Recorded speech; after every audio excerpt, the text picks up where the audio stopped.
ओम नमः शिवाय, नमो नारायण।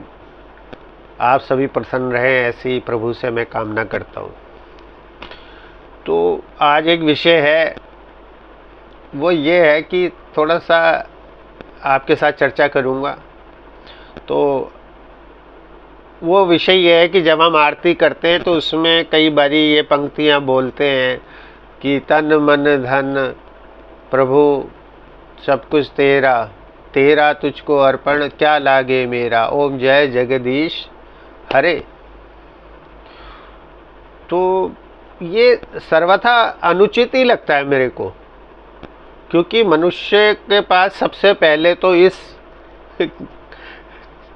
भागते समय में समय ही नहीं है, और जिन चीज़ों के लिए समय नहीं है वही चीज़ें वो भगवान से कमिट कर रहा है कि ये तन मन धन ये सब तेरा है, और वो भगवान से बोल रहा है कि ये तेरा तुझको अर्पण और क्या लागे मेरा।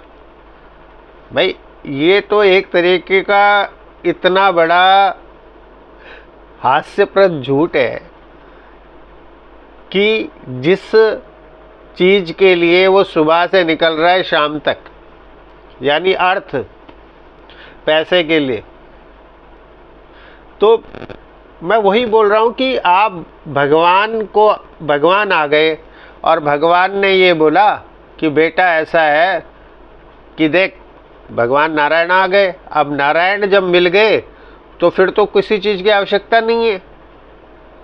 परंतु जब दुर्योधन को अक्षुणी सेना ले ली, उस मूर्ख ने, दुर्योधन ने नारायणी सेना मांग ली और कृष्ण को छोड़ दिया। कहते नहीं वासुदेव, आप मुझे अपनी नारायणी सेना दे दो। वो युग आप समझो, उस समय तो साक्षात कृष्ण भगवान। तो जब वो लोग दुर्योधन, भीष्म पितामह, तो ये जो ये समय था, उस समय बुद्धि का उपयोग दुर्योधन नहीं कर पाया।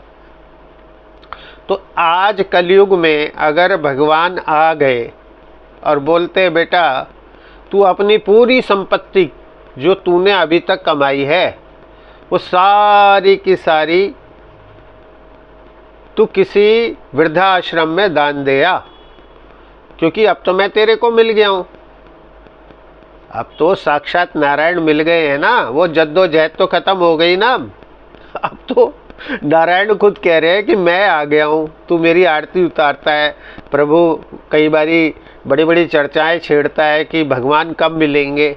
आज मैं खुद आ गया, तेरी पूजा से प्रसन्न हूँ। अब तू एक काम कर, तूने अभी कमिटमेंट की है मेरे से कि तन मन धन सब कुछ तेरा, तो पहले एक काम कर कि जितनी कमाई हुई सारा पैसा है तू जो है एक वृद्धाश्रम में दे आ। तो क्या मनुष्य दे सकता है? अच्छा चलो छोड़ो धन की बात।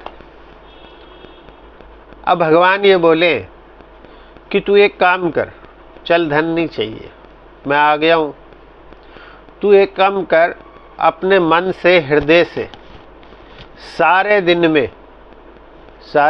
में तू काम करता रहे अपने सारे, पैसा कमा, जो मर्जी कर, गाड़ी चला, सब कुछ कर,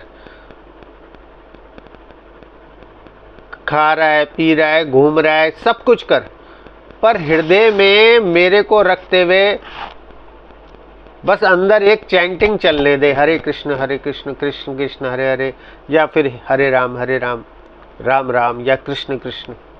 ये कर सकता है? नहीं कर पाएगा।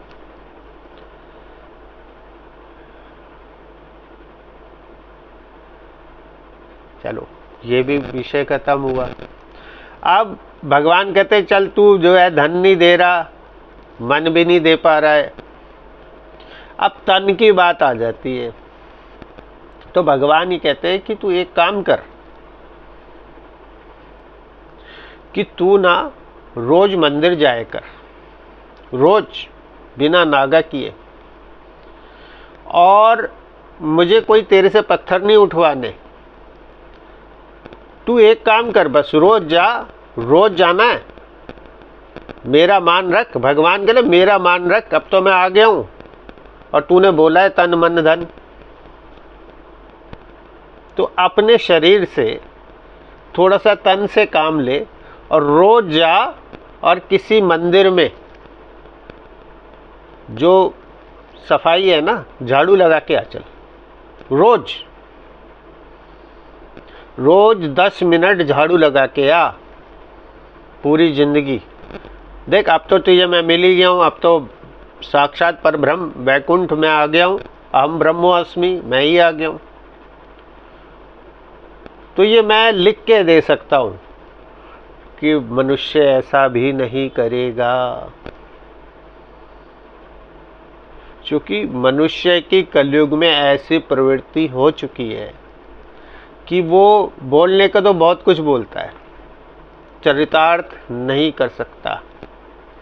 वो कारण एक ही है, वो ये है कि जब मनुष्य माँ के गर्भ में था 9 महीने, तो उसको जब पाल रहे थे वो थे नारायण स्वयं। जैसे उत्तरा के गर्भ में रक्षा करी थी, ब्रह्मास्त्र से उत्तरा के गर्भ में रक्षा की थी भगवान नारायण ने। तो वैसे ही हर माँ के गर्भ में 9 महीने वो शिशु जो होता है उस अंधेरे में, उस गर्भ के अंधेरे में सांस लेना, वो उसको भोजन देना, उसके शरीर की संरचना को बनाना। आप समझो कि वो कौन कर रहा है? माँ थोड़ी कर रही है, माँ तो खा रही है बस। जो माँ है, जिसका गर्भ है, वो तो केवल खा रही है बस, या पी रही है, या इतना कर रही है कि गरम नहीं खाना, तिक्त नहीं खाना, कसैला नहीं खाना, ये सब चीजें रख रही है, कर रही है। गीता का पाठ भी कर रही है। लेकिन आप समझो, वो तो अपनी आंखों से, मुख से, कान से, लेकिन अंदर जो शिशु है गर्भ में, उसकी देख रेख कौन कर रहा है? वो स्वयं नारायण हरि कर रहे हैं। तो जब गर्भ में होता है, भागवत में ये बोला गया है कि जब गर्भ में शिशु होता है, तो जब उसको दोबारा से मनुष्य जन्म मिलना है, तो वो कहता है हे प्रभु, हे नारायण, मुझे इस दुख से बाहर निकालो।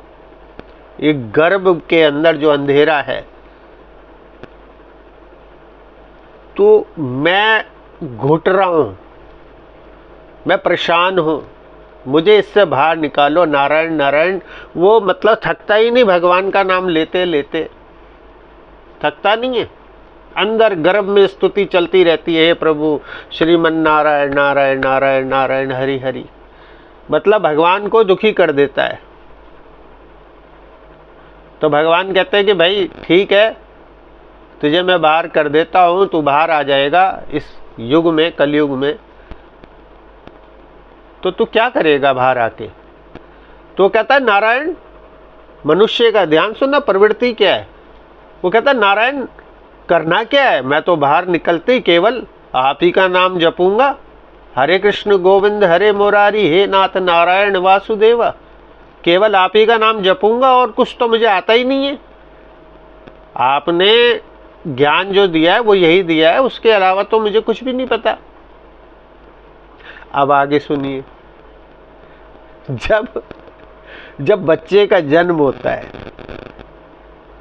उसके 3 साल के पश्चात बच्चा क्या नाम लेता है? माँ का नाम तो हर कोई बच्चा लेता ही है, क्योंकि माँ तो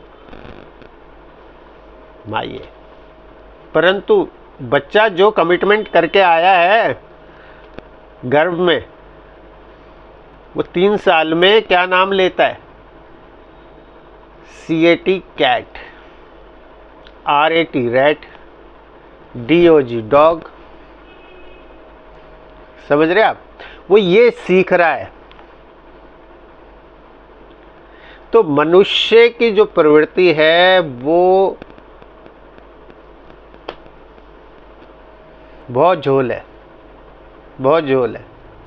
तो वो अपने कन्वीनियंट कुछ भी कर सकता है। अब 3 साल का बच्चा है, आप बोलोगे कि भाई उसको क्या पता कि नारायण नारायण बोलना है। तो मैं वही कह रहा हूँ, चलो ठीक है, उस बच्चे को नहीं मालूम, परंतु जब उसमें 14-15 साल का 10वीं में जाता है या उससे कम उम्र का है, तो आप माता पिता कितने उसको देव स्थान में मत्था टिकाने ले गए, आप माता पिता ने कितना उसको कितने मंत्र सिखाए, आप माता पिता ने कितनों ने उसको गुरु के पास ले गए, कितने गुरु से उसका उपनयन संस्कार कराया, या किसने गायत्री मंत्र माता का मंत्र उसको सिखाया, या माँ बाप ने ही घर बैठ के गुरु बन के हनुमान चालीसा कंठस्थ करा दी? नहीं कराई, क्योंकि उसको लगा दिया उसी कार्य में,